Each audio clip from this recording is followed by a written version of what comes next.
play well. Look, results are going to come, they're not going to come, but they need the team to play up to their potential. We still believe that the group is good enough to win games. They believe it. We just need to go out and accomplish the words that we're talking about. All of the tactics that we worked on, well, we have to execute them. I have to give them the right tools to be successful. We all, I guess, just have to come together and start producing, or else the season will slip away. Do you feel that that's all kind of in the balance for this game, though, too? Like Sunday, is there any threat of losing the team if this match doesn't work out? I think that group is firmly committed to trying to make sure that we end the season on a strong, high note, make it into the playoffs, and see what we can do. I don't think there's any quitting the team. How pivotal, though, is this week if you were to look beyond? It's a big week for us, big week for Portland, big week for Vancouver. I mean, it's a big week for all the teams in MLS. Big, massive. How's Christian Roldan doing? I mean, he's going to come on the trip with us.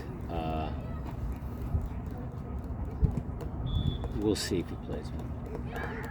Everything, all the health-wise, though, I mean, other than Kellen Rowe, the team's looking at a healthy structure at this point. In 9 games left. Yeah.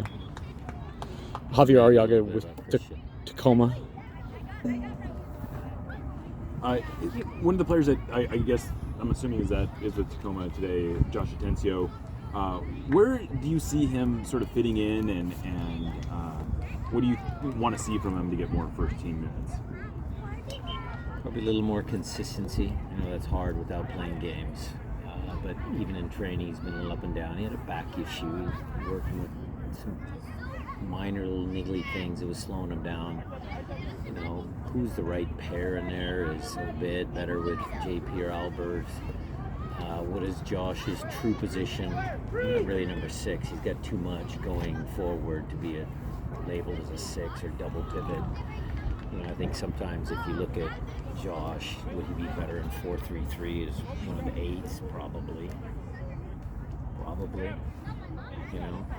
So it's kind of just a situational thing. Where does he fit the way we play? But he'll get a chance this week to play and show us.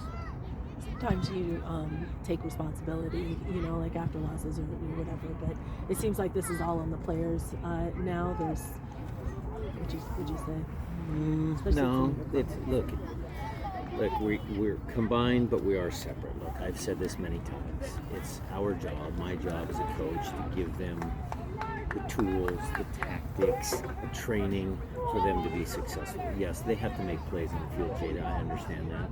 I totally understand that. So there is a little bit of separation, but we're all in it together. I think everybody is committed, coaches and players.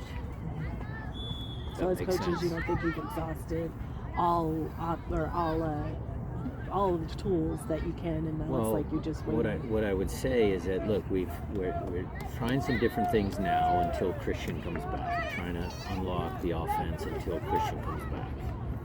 Those didn't manifest themselves in Atlanta. If they don't work against Minnesota, then we'll have to adjust and make different adjustments for Austin. And then hopefully by the Portland game, Christian will be able to feature, and we can maybe go back to some of the things we did well earlier in the year. And it's not just about Christian. I'm not waiting just for Christian to be the savior. It's our job just to make sure that the groupings, the pairings, the players that we put on the field are going to perform. So is it any different than like last year? It was a lot of talk about how you missed JP rightfully, and obviously Christian rightfully are they're huge pieces to your puzzle, but is it kind of a similar situation? I would agree with you on that, Jada. It is similar. JP was a big part of our team, is a big part of our team. And so is Christian. I pulled that stat out the other day. He's played 12 games, we only lost once. But it's a team sport.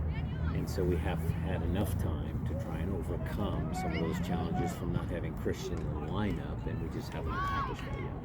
As a coaching staff, how much do you have to, I don't know how to say this, but just be patient because you're trying things, and yet, you don't want to pull the plug, and yet you have to evaluate if you're making progress? Well, the overall changes that we made were pretty dramatic this year about how we played, the style of play, the 3-2 build-up, pockets, who's wide on each side of the field.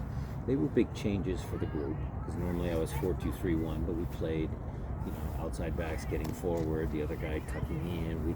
We made considerable changes. Those started to work.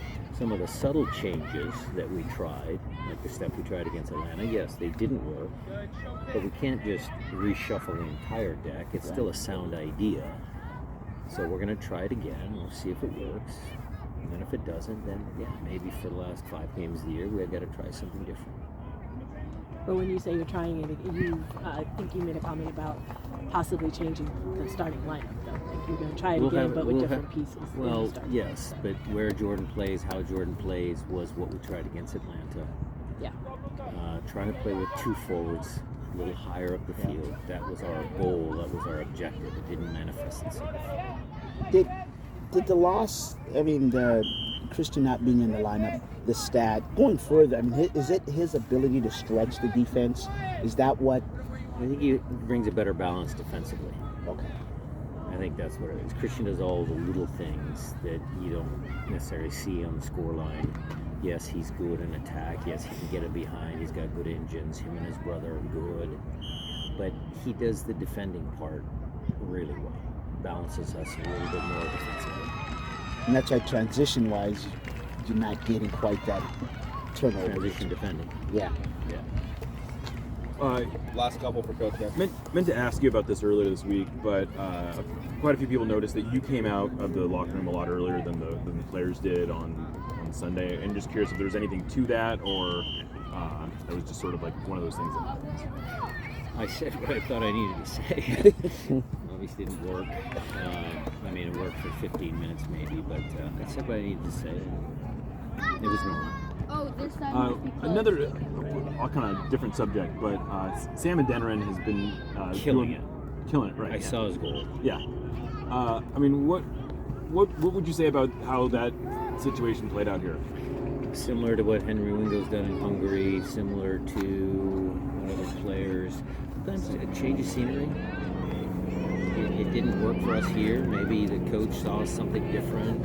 Maybe he grew in confidence. Sometimes failure breeds success somewhere else. There's a ton of stories about people going to other places and having success. We're happy for Sam. He was a great kid. We had 0 problems with him. Always trained hard. Nice guy, nice kid. Good for him. Good for St. Louis. Fair to say that you guys weren't quite sure what role he was here. Like it seemed like he doesn't seem quite like a 9. He doesn't seem quite like a classic winger. He does seem to be playing more of a second forward in St. Louis. Is that a fair assessment, or is it not? Was that not really part of the decision to let go? Well, the decision to let him go was he consistent?